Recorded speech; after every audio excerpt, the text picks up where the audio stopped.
Hello there, everyone, and welcome to season 2 of the Training and Tangents podcast with myself, Ben, my beautiful co-host Tom. How are you doing, Tom? I am good, thank you. We've Good. Are you sounded like excited? it's been ages, and Yeah, it's not been that long. We're always trying no, to keep ahead of these, but I mean, to be honest, we did take what, like 3-4 weeks off, so it's been a little bit of time since yeah, we've seen each other. I missed you. I missed you. yeah, I missed you, mate. Oh, Let's thanks. pretend we haven't That's already recorded one of our first guest exactly. Let's episodes. just pretend. Yeah, we'll just pretend this is the magic of editing. So this is the first episode Yeah, in the Training Tangents episode or season 2. Now, as I said, we're going to kick this off with a bit of a game. Now, I have 10 topics in front of me. They're nutrition based, and what we're going to do is we're going to do a game of overrated versus underrated. Now, there is an option for appropriately rated. We'll do a countdown. You're going to say the topic. I'm going to do a countdown, and then Tom's going to react first, and then I'm going to react immediately after, so we don't talk over the top of each other. And then we'll dive into the topics. So before we get into that, if you haven't subscribed, followed the podcast, rated the podcast, shared the podcast, please do so. And any, let's just get straight into it, shall we? let's go. I'm ready. Okay. Number 1, intermittent fasting. 3, 2, 1. Underrated, Appropriately, I think appropriate. I think it's kind of in the middle. You Mm, think underrated? under to appropriate. Okay, Yeah. so Okay. So you've got the stronger opinion here. So yeah, go for it. I think I might agree with you on this, but yeah. What do you okay. think So it's I underrated? I think I think probably underrated, but not for the reason that people think. So I think Mhm. a lot of people think like fasting is magic, and all those like benefits that you like can potentially get from fasting. Like, yes, there may potentially be benefits in terms of autophagy, where you're like the cell regeneration and those sort of things. But at the moment, I don't think there's enough hard evidence to back those things up. And particularly with intermittent fasting, it's not a long enough window of not eating to kind of really see any of those benefits. What I think intermittent fasting is underrated for is for people who want to create a bit more of a black and white constraint when they're trying to create a calorie deficit. And I think Mhm. for as a general rule, it works really nicely for people who want to get into a calorie deficit to basically push their first meal back a little bit. Because normally, if you have breakfast early, you're going to probably end up being hungry sort of mid morning, potentially be snacking then, and then like have your lunch. Whereas if you just push your first meal back to sort of mid morning, maybe lunchtime, it's going to be much easier for you to control your calories throughout the day. So that was my sort of thinking behind why I think intermittent fasting is underrated, or maybe appropriately rated, because I know like a lot of people are like do really like it and do highly rate it. Yeah. I think this whole thing is interesting because it's like what's our perspective? Where do we see, like, how do Where we does it see see it people fit? kind of, yeah, Yeah. I think you're 100% spot on. I think what it gives people, and I think this is why it's leaning, I would say appropriately rated, slightly pushing towards underrated in the sense that but then you could swing back the other way and say it's overrated because people do think it's magic. People think, oh, intermittent fasting, they hear a name and they're like, oh, cool, that's yeah, amazing. The thing it gives people, for me, the argument I would have for it is structure. Like you said, it's that black and white of you know when you need to eat. And also when you've got structure, that means you have to generally think about what you're doing that little bit more. So I think it brings people's awareness to the decisions they're making. So whilst by itself, and this would probably apply to a lot of the things we're going to talk about, but I think by itself, it's not as impactful by, just on its own, but the implementation of it, I think can be quite strong in the sense of, right, these are the windows. You don't eat outside of those. So you've got to then, by thinking of it, especially if it does kind of go against what you'd usually do, if you are usually someone who eats in the morning, suddenly now pushing it that further back, you're going to have to think about what you're going to eat. You're going to have to make a decision of, okay, well, what yeah, is my first meal going to be? How do I structure that? Now, again, you can go either way. People can be like, whatever, I'm just going to eat what I eat normally. But I think if you push it back and you've got that structure in place, the likelihood is that you'll make probably a better decision. But yeah, yeah, intermittent yeah. fasting, I know. time restricted eating. Just Yeah. yeah, just to add to that as well. Like I said, I think it helps people to manage their total calories for the day, but also sometimes that black and white constraint. Like obviously we know that you do have like you have flexibility, and like intermittent fasting in itself doesn't do anything magical. It's like the total calories and then obviously like the protein and the micronutrients you're eating that are going to give you the overall result. But for like a lot of people do end up like in the evening, that's when they kind of like wind it down. That's where they may potentially snack and end up overeating as well. So I think sometimes having a hard constraint of like, okay, I'm not going to eat after this point, it sometimes helps to cut out things that you would habitually do because you've just given yourself a hard constraint. Yep. Um, Yep. yeah. Excellent. Okay. Number two. So I'll do three, two, one. You give your answer first because I already know it. So it's kind of Okay. okay. You ready? Three. Oh, Yeah. sorry. Messing up my own rules. Number two, protein shakes. Three, two, one. What do you think? Overrated. Underrated. Oh, I think underrated. I think underrated. So okay. you give me why do you think they're overrated? We might disagree. So I think this, um, I guess because I feel that a lot of people see it as a kind of magic supplement. I think people think they're gonna have a protein shake and they're gonna instantly grow. So it's kind of challenging that perception. But on the flip side of that, utilizing whey protein to make increasing your protein content in your day easier is probably underrated. So I think it's probably That's the perception of it that I think is overrated due to sort of marketing around supplements, but actually utilizing whey as a means to increase your protein content on a daily basis is useful. What yeah. what do you why do you think underrated? I mean, you just said what I was saying. Like, basically, I think they're underrated because I think I completely agree with you. I think people think they do more than they actually do, or there's something special about them because of the way they're marketed. Like, 100% is the way they're marketed. But when you strip it back, I think they are probably one of the most underutilized tools for just simplicity, convenience. The way I always try and tell people this, they're just a tool. Knowing when to use a tool, it's like saying a hammer is better than a screwdriver. It's case dependent. Yeah. In this case, a protein shake, I get people who get overwhelmed by nutrition. A big priority for us is trying to get as much protein into people's diets within reason, obviously, not always just more, more, more, the appropriate amount. Sometimes people struggle with that. Lowest hanging fruit, both in terms of prep time, thought, willpower to make, Yeah. cleaning up. I think protein shakes are so underutilized. Another element that I would use them quite frequently with the people I work with would be a lot of people I work with are trying to put on weight, which is not the norm a lot of the time. And eating the amount of food that is required for them to put on weight can be really challenging, which is where a drink can come in handy. You don't have to physically masticate, chew, you digest, you literally sip on it all day. So I would use it as the kind of lowest hanging, piece of fruit in terms of, hey, look, we're trying to get your protein up.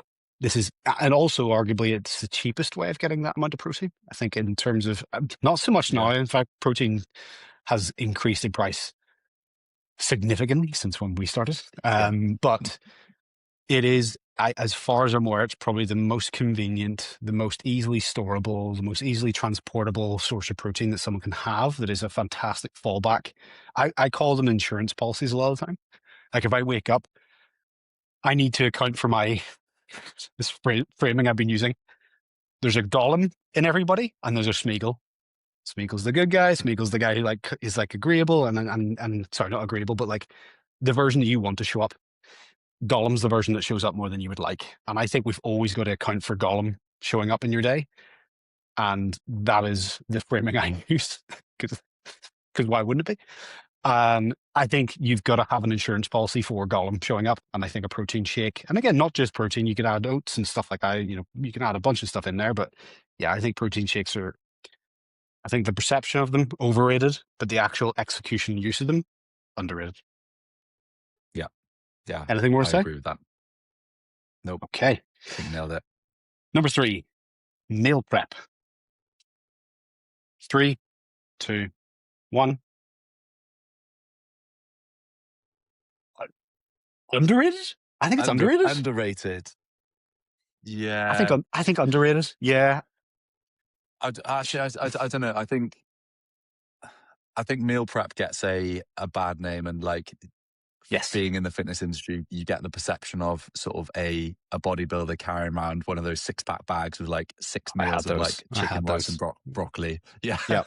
Yeah, Oh I man, had one of I'm those. disappointed. I'm disappointed in you. It's fun. I But did I think, bodybuilding though, so I feel like yeah, I stepped on yeah, stage in a thong. justified. The thong Yeah. taught me it.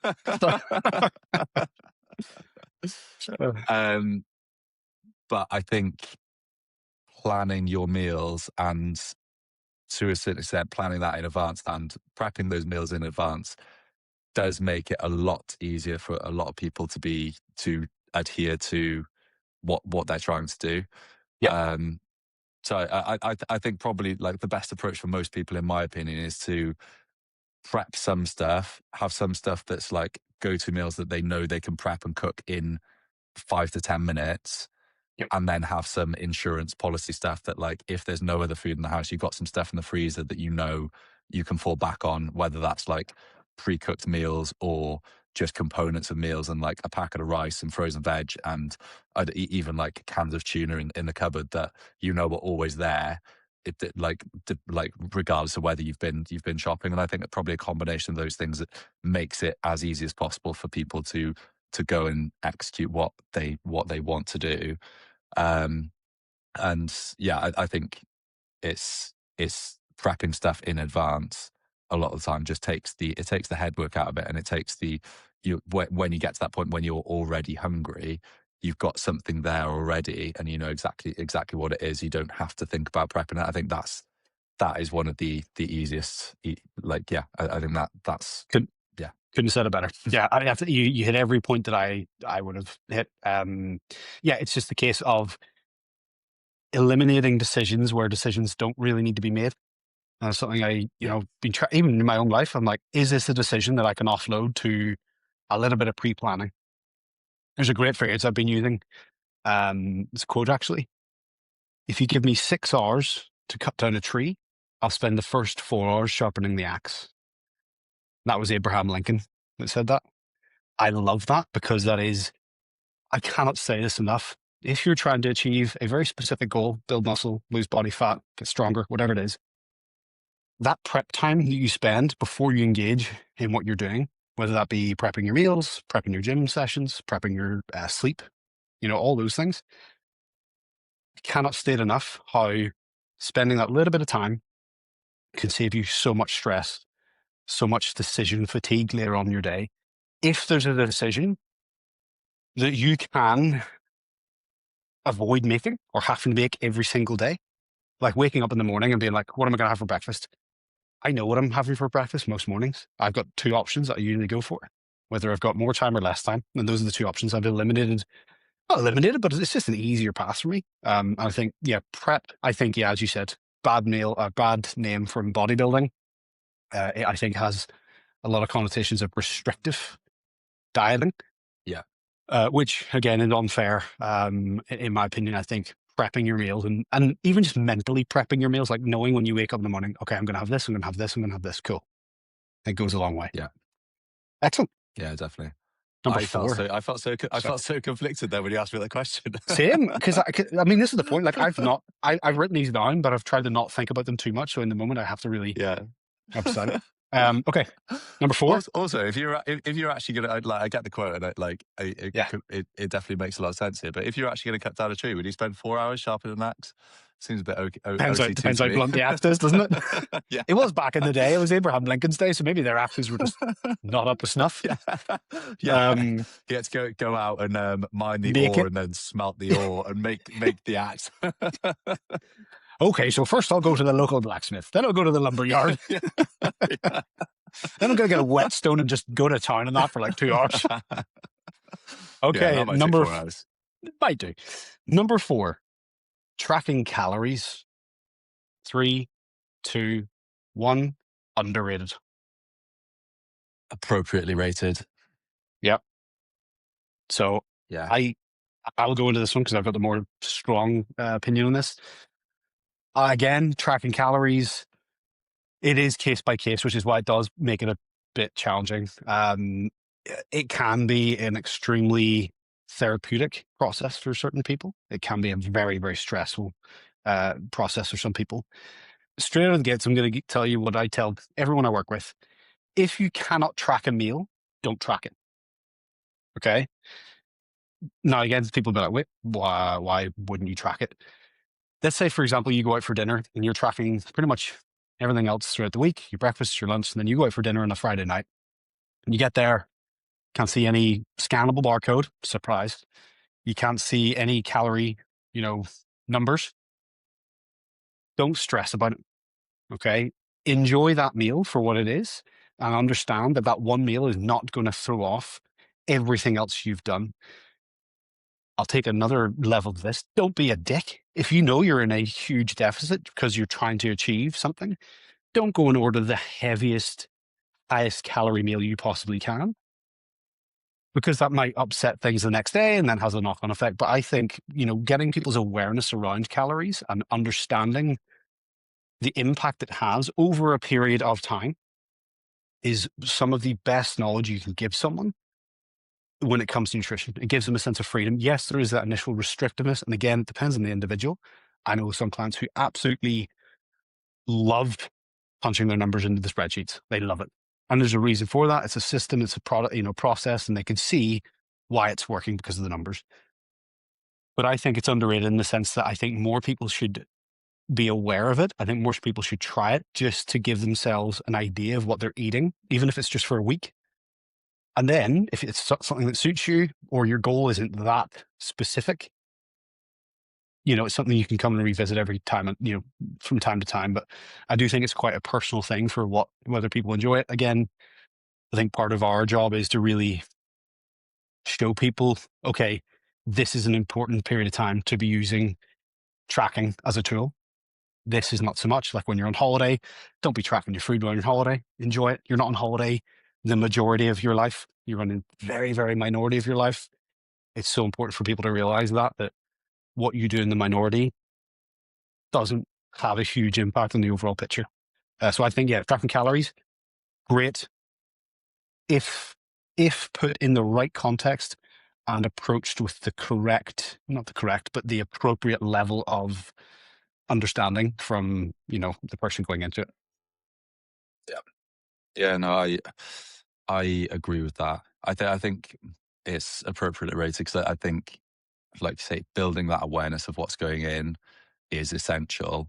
But for me and for the guys that I work with, as a general rule, like that, you like obviously you go through phases of wanting to dial things in and maybe going back to tracking. But for as a long-term strategy, I would want people to build that awareness and then probably move away from it and just know, An like option. maybe touch base with it every so often, but it not be something that you rely on and feel like you have to do all of the time. Yes. And just to your point about like going out for a meal and not being sure on the calories, one thing, like obviously like you don't need to track everything, but if there is something you're like, I want to know sort of roughly what's in there. So if you take a picture of the meal and kind of describe it and upload it onto a chat GPT or Claude and ask it to give you an estimate of the calories, that's actually probably a better way than trying to piece it together in Yeah, terms of the database that MyFitnessPal or any of those other tracking apps have got.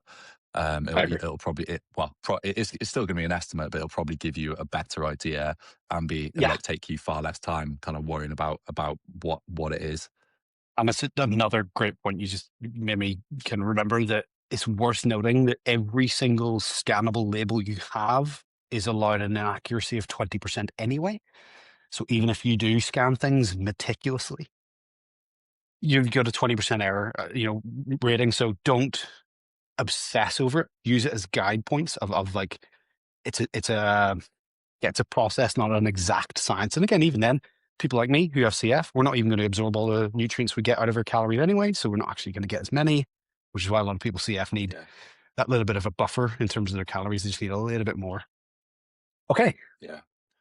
Number 5, cheat meals. 3, Oh, 2, 1, overrated entirely. overrated. Yeah. Completely overrated. Just, 100%. okay. First of all, the terminology can't I hate it. I absolutely hate Yeah. the term cheat meal. Like, you're not in a relationship with your food. The relationship has no feelings towards you whatsoever. And usually a relationship involves two beings having some form of feeling towards each other. We may feel a certain way about broccoli, carrots, steak, sushi, watermelon, chicken. We may have these projections of emotions that we have towards those foods. And I can guarantee you that food has zero feelings about you, none whatsoever. So trying to establish a relationship like that is pretty crazy. Well, So the idea I've of cheat, yeah, sorry, mate, I was sorry to cut you off. Just to add to no, you're that, I fine. think it really goes like it really sort of makes people think of like good and bad foods and like those Yes, halos that morality. we've kind of spoken about before, and putting like morality to it. And yeah, I really dislike it from that perspective, Yep. because I think if you're in a deficit and you're trying to be like, obviously there has to be some form of restriction at some point, or you have to like Hmm. manage your calories, but you can still include a little bit of flexibility, and that will be dependent on who it is and like what that kind of calorie allowance is, and lots of other factors. Hmm. But um having that sort of freedom to eat whatever you want with like within reason, I think is a much more helpful way of looking at things generally, because a lot of the time if you're like, I could have this, but actually it's not gonna help me towards my goals right now, is I think is much easier to choose something else that will suit you better for that time. um and then if you do want to have that thing, go and have it, and just account for it outside of that. Exactly. Exactly. I think it's been popularized by people who honestly probably don't have great relationships with their food anyway. Like the first person I think Yeah. of is The Rock. I think The Rock's like cheat day Yeah, of yeah, him yeah. stacks of pancakes. Now let's just be brutally honest here. The Rock's cool. Like, yeah, he's cool. But should he be the person you're taking your life advice from? I have not a single thing that relates to how The Rock lives in my life. I'm not a 6'5" black Samoan professional wrestler, actor, athlete, entrepreneur. You know, there's some parts of his life that do just not appeal or apply to anyone else. I think he is probably one of the worst role models that someone can have in a lot of aspects of their life. This whole like grind mentality of where he's like boasting about, oh, I got 3 hours sleep on my private jet while I reread scripts. First of all, 3 hours of sleep is not enough for any human being. Like, first, that's the biggest thing. I hate this whole grind mentality, this grind culture of fuck sleep, we'll get it when we're dead. Nah, death will come for you a lot faster if that's your approach. Sleep is one of the most, I'm very passionate about it. It is why, Don't it is mess one with of the, Ben Sleep. no, it is one of the cornerstones of why I am as healthy as I am with what I've got. No doubt about that. I've always prioritized sleep. I hate it when people shit on sleep or try to pretend like, oh, I'm strong because I don't need sleep. And no, you're a fucking idiot. Sorry. But anyway, cheat meals, get them in the bin. I hate them. I think they're a bodybuilding, like a lag over from bodybuilding. And I think I've mentioned this before, but a lot of the information we get about nutrition and building muscle tissue has come from bodybuilders at its core, because they're the people who put on the most muscle tissue, get lean. So it's right that we kind of go, well, we'll look to them for advice. But as I said before, I think on this podcast, I've said it many times before, that's like going to Lewis Hamilton to learn how to drive a car. Mm. Nothing that Lewis Hamilton has is appropriate for us in terms of what he knows. Similar to the bodybuilders, that's their job. Their job is to build muscle tissue. If you're listening to this podcast, I highly doubt you're a professional bodybuilder or a professional athlete. You've got other shit to worry about in your life that it doesn't apply. So yeah, I think cheat meals, get them in the bin. They're a terrible concept. I think they're a terrible, mental framing of it. Awful. Yeah, Sorry for this. I agreed. went off on a tangent. Started shouting about The Rock. Yeah. Anyway, It's number like he 6. insulted you personally. Well, we get into that in another episode. Okay. I have been on his Instagram, funnily enough. Okay, point number Yeah. 6. Well, my hand more accurately. Point number 6, or number Cool. 6. Superfoods. 3, 2, 1. Overrated. Yeah, I think overrated as well. Marketing, Yeah. straight up, just marketing. There are some foods that I think. Well, tell me, like, what are the foods that people think of? They're usually labeled, aren't they? I can't even think of them. Like quinoa is usually a Um, superfood. quinoa, Um, blueberries, salmon. Um, It's yeah, I think like the whole point they're trying to make is the nutrient density of those foods is higher than some other foods, yep, which is worth knowing. But I think the whole kind of superfood just plays really into the kind of the health haloing yeah, um, side of things. And we've spoken a little bit before about sort of processed foods versus unprocessed foods.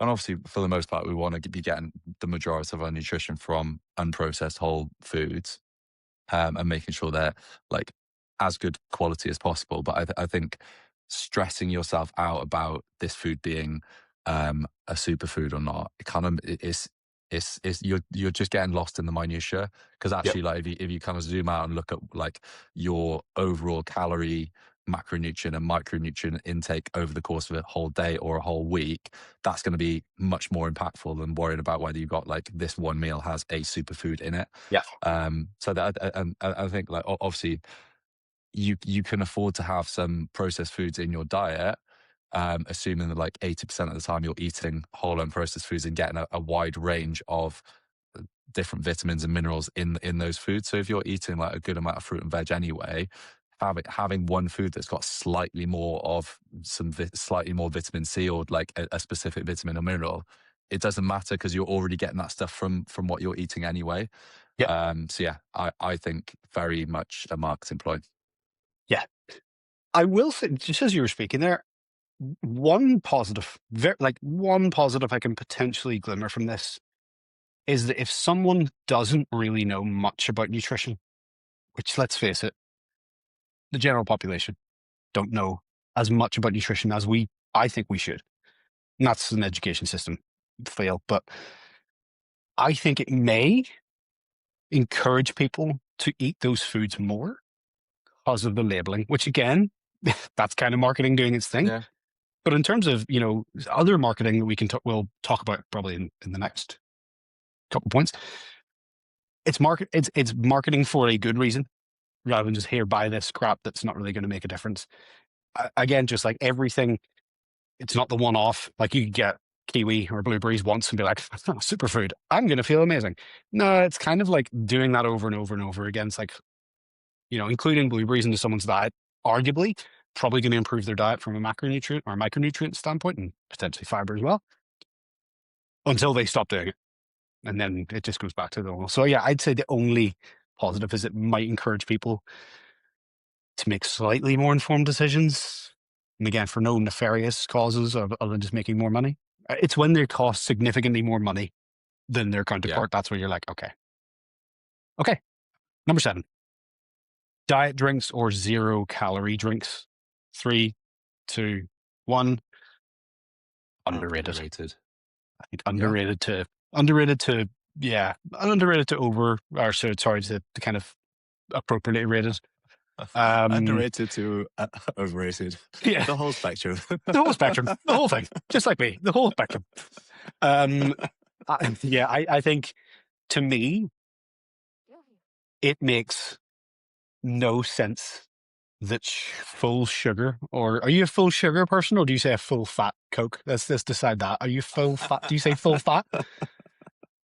I Do you think say I full do, but fat? just like I have not really thought about it. But Because yeah, there's no fat in them, which I love. it's a silly phrase.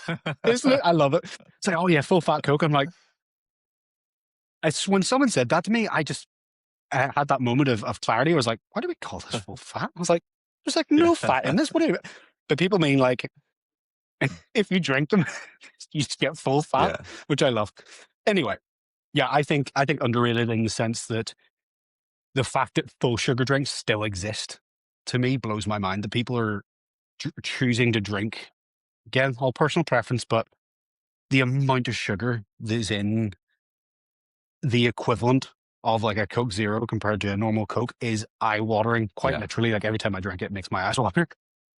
Like just from a dental standpoint, like your teeth. Now, again, sugar's not a bad thing. Let's get that very clear. Sugar's not a bad thing. Just like everything we talk about, the danger is in the dosage. Too much sugar, bad for you. Too much water, bad for you. Too much protein, bad for you. Everything is a case of, getting the right dosage. Sugar's not innately bad. The problem with Yeah. sugar, where with most people, highly palatable. What I mean by that is it's very easy to overconsume sugar because it's just easy for us to eat. It lights up our brain, unlike most other foods, saying, oh, broccoli, if you put broccoli or some candy, sweets, people are going to, in all likelihood, say, I enjoyed eating the sweets more than more than I did eating the broccoli because it lights off all the signals in the brain. And diet drinks are underrated. I think if you enjoy a little bit of flavor in your life, but you don't want the full sugar, Pepsi Max. By the way, Pepsi Max or Coke Zero? What do you? I'm a Pepsi Oh, Max. Pepsi Max. Yeah, Yeah. good. I knew you had taste. I knew you had taste. That's fine. Okay. Okay. Pepsi Max Move on. Cherry is the ultimate. Oh, cherry. I'm not a cherry fan. Yeah. I'm not a. Cherry's always been a weird one for me. The Americans love cherry in like everything, and it's just not a flavor I've ever gotten behind. And grape. They love cherry and grape. The two. Well, point number 8. Supplements. 3, 2, 1. Overrated. Overrated. Yeah. Yeah. Going back to what I was saying earlier about the superfoods, the only glimmer I could potentially see is it might encourage someone to make a better decision. Supplements go the opposite end of being it's all about money. It's all about the magic pill. What do you think? When Yeah. you think of supplements that are overrated, what are you thinking? Uh, most supplements outside of whey and creatine really. So the thing that I think a lot of people need to understand about supplements is like most of them are going to have some impact, but the magnitude of that impact is going to be very small, if not negligible. Yeah. But the price that people pay for them is really like quite extortionate a lot of the times. Yep. So I think if like how I kind of normally talk about supplements, like I think there's a couple that are useful, like if we're counting whey within that, creatine, fish oils, Yep. potentially vitamin D as well I in was going to say, the winter in particular. yep. Those are going to be useful supplements for most people to supplement with most of the time. But Mhm. outside of that, yeah, there's going to be some that are going to have they're going to have a bit of impact, but the impact isn't going to be massive. So I always give people the option, like if you want to go and try it, cool, like go, and you've got the income and the money to go and do that, cool, go and do that. But just be aware that like what you're going to get back from it is probably not going to warrant the amount that you spent on it.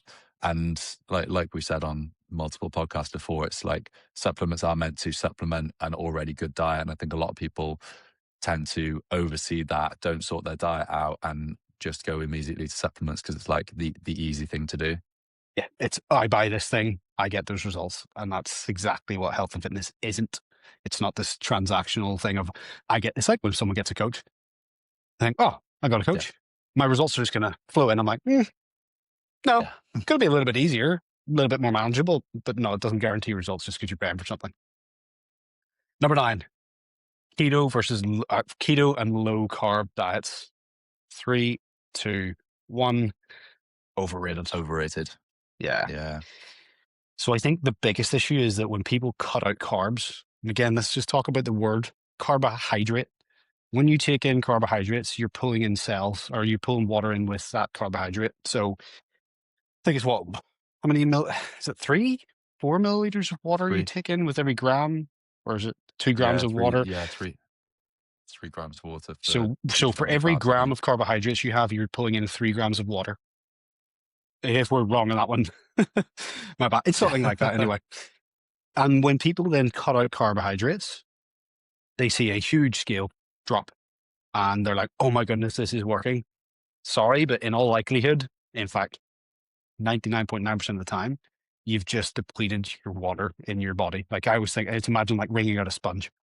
A sponge that is saturated with water is going to weigh a lot more than when you wring it out. And that's basically how our bodies work. We are walking sponges. We take in food. If I take in this volume of water, That water didn't disappear when it get into my system. I will now have the volume of this water in my system that will make me heavier on the scale. I think that, yeah, that's it. Again, keto is what was designed for epilepsy. And then they realized, oh, there's a huge amount of fat loss assigned with this. Again, when you take away one of the 3 macronutrients, you're immediately reducing your amount of decisions you can make when it comes to food. So that's, again, just like every diet, it's calorie restriction. That's it. Yeah. Anything else, Dad? Carbs will make you awesome and train better. So Yes, they you should will. probably eat them. Yes. Unless you have a medical condition that means you cannot Yes. eat carbs, you should probably be eating carbs. Yeah. Yeah. Okay, the last one. I have a Oh, feeling we're going to disagree on what's this that one. smile for? Coffee. 3, 2, 1. Completely overrated. Appropriately rated. Completely overrated. I think coffee's just dirt water. Hot dirt water. Yeah. I know Di, if he ever listens to this, is going to potentially never speak to me ever again. Di's our friend who we met through D&D who has coffee shops. Shout out to Di. He knows a lot about coffee. I mean, so do Yeah. you, Tom. So do you. All of you guys did. No. No, I was just a fringe coffee enthusiast. I mean, I like Okay. coffee, but I never got into the minutia of it quite the same as Di did. Cafetières and yeah, oh my word, yeah. Yeah. It's like, I'll have a coffee. I It'll mean, be approximately 45 minutes. yeah. It's instant coffee not do, mate? I remember looking at Yeah. him looking at me being like, what did you just say? It's like, it's the same. It's just hot brown water. That's all it is. Like, no matter what you do to disguise it, it's just hot brown water. No, okay. There's an element of that is a little bit of jest. I think caffeine, arguably one of the greatest sports performance enhancements that you can take. Again, just like everything, it's a stimulant, it's a drug. Don't abuse it. If coffee is how you get your caffeine, cool. I'm a Monster guy. Love Monster. That's my crutch. I enjoy the taste of it.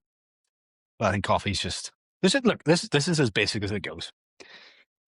Burning your tongue ruins your day. I'd rather avoid that possibility, like the possibility of that happening entirely. And that's why I don't drink hot drinks. Simple as that. Mm. I've started drinking green tea, but I Have wait you? for it to cool. Yeah, I wait for it to cool and then I neck it. Yeah. All about efficiency here. All about efficiency. So yeah, Oh, coffee. yes. You think it's appropriately rated? You think you're a fan? Yeah. I think like you say, it's a stimulant. It will help with like your performance in the gym and those sort of things. I think probably people do rely on it too much. Yes. It's one of those things. It's very easy for it to become habitual, and then you rely on the sort of extra the boost that it gives you. So I think being mindful around caffeine usage and actually making sure you're getting enough sleep and probably not having coffees into the afternoon, even if you feel like you sleep well after Yeah. having caffeine, it will impact the quality of the sleep that you get. So it's worth being mindful around that, but it is also something that is like it's not just obviously about like drinking it to kind of stay awake or as a stimulant. It's a It's taste. It's an I experience. think it's yeah, it's like and a lot of time it's the associations, like going out for a coffee might be the way that you kind of go and chill out or It's one of those things that I sort just of thing. Do cannot. you know what I When mean? someone goes, "Do you want to go out for a Yeah. coffee?" I'm like, "No, no, just no, no, like, no, I'm good." The why? Just don't like you. yeah, yeah. No. Okay, so that Right, mate. wraps up Before all of the 10. So Tom, you have a question for me. I have a question for you. So, I was trying to decide this. We got lots of choices today, but Okay. I'm going to go with this one because I think it's actually quite hard. Would you rather eat only pizza for a year or not eat any pizza for 5 years? Oh, that's a good one. No pizza for Hard, isn't it? 5 years. Yeah, because pizza is pretty damn great, but then you Yeah. probably after a year would probably never eat it again. So the second part of the question Yeah. would probably just happen naturally. I do eat pizza. I have a pizza wrap nearly every single day for my lunch. It's just Mm. I'm probably already doing that. So is it every single meal? Every single meal, like just as pizza?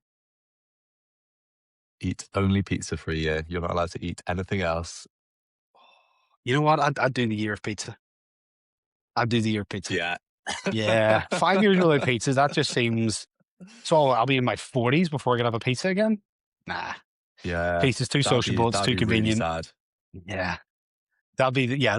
my equivalent of do you want to go get a coffee? My version of do you want to go get some pizza? I'll be like, yep. Yeah. That's how you get me. Yeah. Sushi or pizza. If you want to get me out during the day, ask me either of those two options, and in all likelihood, I'll accept your invitation, even if I don't like you, because I like pizza and sushi that much. Yeah. But thank you so There we have much. it. Thank you so much. Great question. That was a good one. Thank you so much for listening. If you got all the way to the end, again, if you could rate the podcast, share the podcast, it would mean a lot to myself and Tom. And we will see you in the next episode. Love you. See you Bye. soon, guys. Bye.